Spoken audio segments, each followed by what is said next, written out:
5 bells. Stand by all stations. Attention, all districts. A 5-alarm fire, 5 bells. Move in immediately. That's it. Let's roll. Let's go. Firefighters!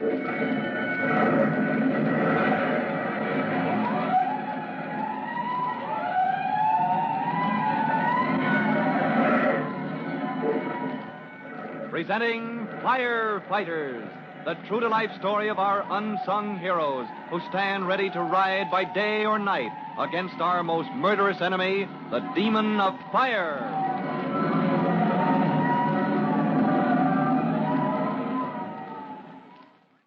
In just a minute, we'll move to the manager's office in the movie theater where Tim Collins, rookie fireman, is up against the hardest duty he has ever had to face. As you remember, all the evidence in the case of the dangerous false alarms appears to point to Tim's brother Jimmy as the guilty person. The investigation by Chief Cody of the fire department is coming to its climax. But before we bring you the details, here's something you'll want to hear.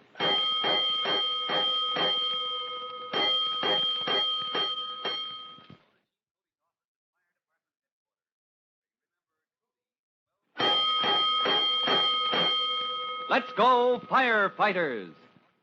Droopy Dolan, standing in the lobby outside the manager's office at the movie theater, has just admitted to Mrs. Collins and Trudy that his mother has demanded he come back to the theater with strict orders to find a mysterious something he lost during the excitement that was caused by tonight's false alarm.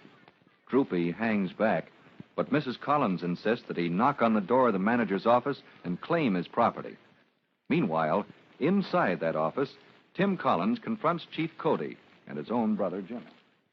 You see, Chief, I know one family with a boy in it who had a pair of red and green knitted gloves just like this one.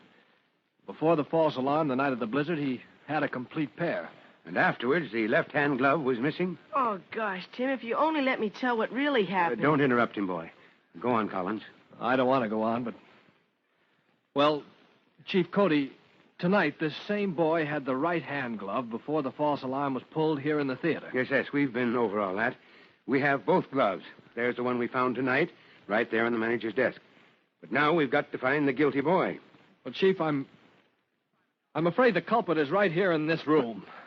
In here with us? Jimmy, haven't you anything to say? Oh, Tim, I don't know what to say now. You'd only let me tell you before when we were alone, but... What is all this? Collins, you're not accusing Jimmy. You better let me handle this, Chief. Jimmy, tonight before we left home, you had a red and green knitted glove for the right hand. The only one left of the pair Aunt Ellen ordered from the mail order house and gave you for Christmas. Is that true or isn't it? Oh, gosh, Tim, you know it's true. All right. After we got the crowd calmed down, Chief Cody found a glove out in the passageway near the box where the false alarm was pulled. A red and green knitted glove for the right hand. True. Here it is on the manager's desk. Now, Jimmy, if you're not guilty, you still have your own glove in your possession. If you don't have that glove, well, you might as well throw yourself on the mercy of the chief. Here, look at this. Another glove. It's mine. It's my glove. It's been in my pocket all the time. Oh, Jimmy! Oh, even if you never forgive me for suspecting you, I'm the happiest man in the fire department tonight. Yo! Well, here now. Easy, Collins. We still haven't caught the real criminal, you know. Hold it. There's somebody at the door. Oh, I'll answer it, Chief. I gotta see the manager. Are you the manager, Missy? Well, no, the manager isn't here. Anything I can do? Yeah. Chief Cody, that's the kid I told you about. That's Droopy Dolan. Oh, what a nickname. It just fits him the way he is. But, Chief, don't you remember? Oh, that's the boy who spoke to you in the lobby of the theater tonight? The one who said something was going to happen, and then it did. The false alarm was rung in. Well, maybe this is just the break we need in this case. Now, Jimmy, don't let him see you. Where can I Quick. hide? The manager's washroom. Get in there, Jimmy, and don't make a sound. Okay. Well, what's the trouble here? Somebody want to see me? Here's a young man wants the lost and found. Mr. Cody. Well, bring him in. Yeah, says he lost something in the theater tonight during the panic.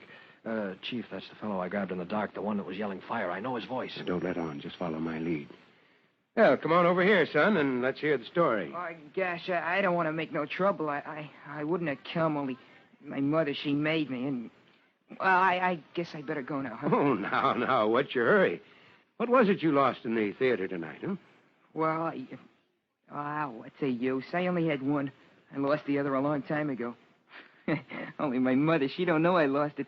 She thinks I still got the pair. I see. She thinks you still have a pair. Mm-hmm. I never told her, see. So when I come home and she wants to take and wash them, well... I get it. What did you say it was you lost? What's the odds? I'll tell the old lady I asked Mr. Cody, is it? And they wasn't found yet. Hey, what do you know? There it is. What? Oh, this glove here on the desk? Yeah, sure, that's it. Gee, what a break. You said it. What a break for the fire department. Hold it, Collins. Not yet. What's that guy talking about? Your glove. You say this is your glove? Listen, it's the one my mother ordered from the mail order house. She picked it out in the catalog her own self, and that's why she burns up when it gets lost. Then you can identify this glove as your property, can you? Well, I guess I can. All right. Mm-hmm. Look. Here, when I shake the glove, you see that dust? Hey, a cloud of fine black dust. Mr. Cody. Say, smells like... Well, this glove is impregnated with soft coal dust. Yeah, you said it, soft coal. My mother's always beefing about that coal dust. Well, what's the odds? She's always beefing about something. I don't pay her no mind. Fine way to talk about your mother. You ought to hold have it, Collins. Now, as far as I'm concerned, boy, you've practically proved ownership to this glove. Okay, then I'll be going. Just a moment. Jimmy! Yes, sir? Collins, what are you doing here? What are you snooping into my business for, Jimmy Collins? Never mind that. Jimmy, you know this fellow. Have you ever seen him wearing gloves like this? Yes, sir, I have. He wore those gloves to school right after Christmas. Yeah, so what? It ain't any crime wearing gloves in cold weather. No, but it's a crime to ring in false alarms, and it's a crime to spread panic by yelling fire in a public place like this movie theater. Well, I never done it. I don't admit nothing. You've admitted enough. I charge you with maliciously and knowingly ringing in false alarms. No, I never. I won't do it again, honest. Just give me a chance. You will be handed over to the police for prosecution. My heart goes out to your father and mother, boy. The law must take its course.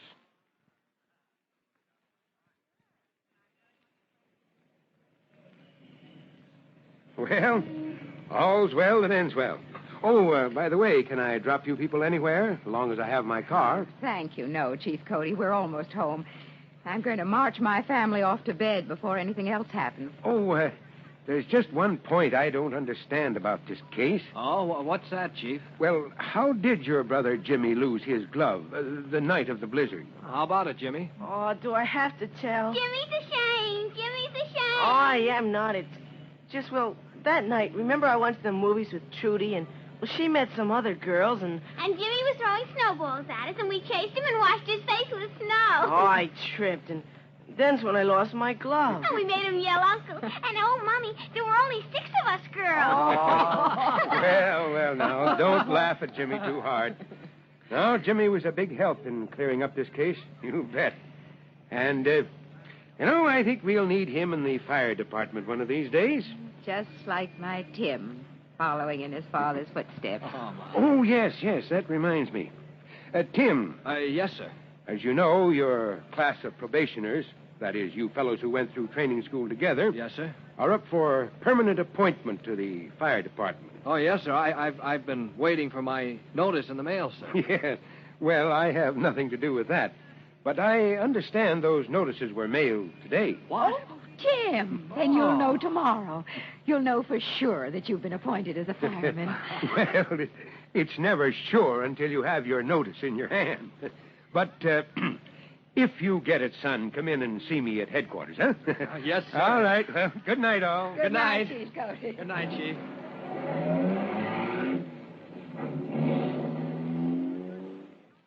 Gee. If I get my appointment. Golly. If I get it.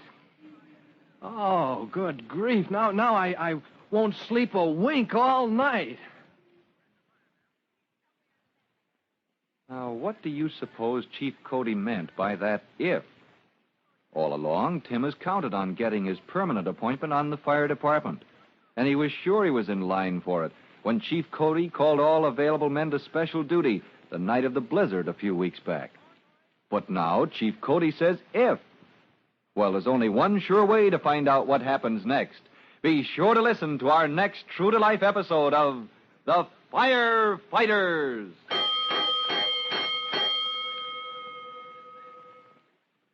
In just a moment, Chief Bob Cody will tell you boys and girls how you can help the firefighters in your own hometown. But first, here's a message.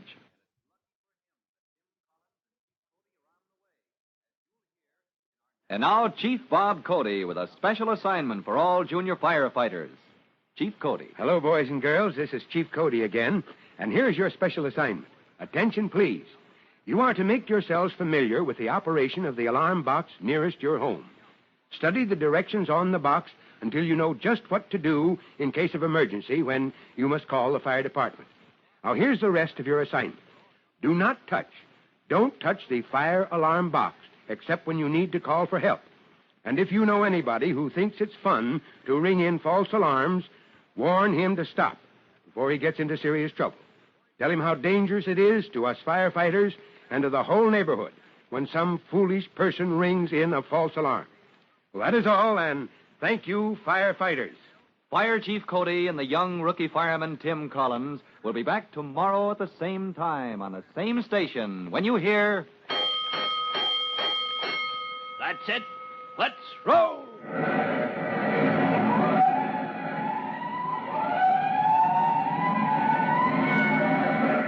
Let's go, Firefighters!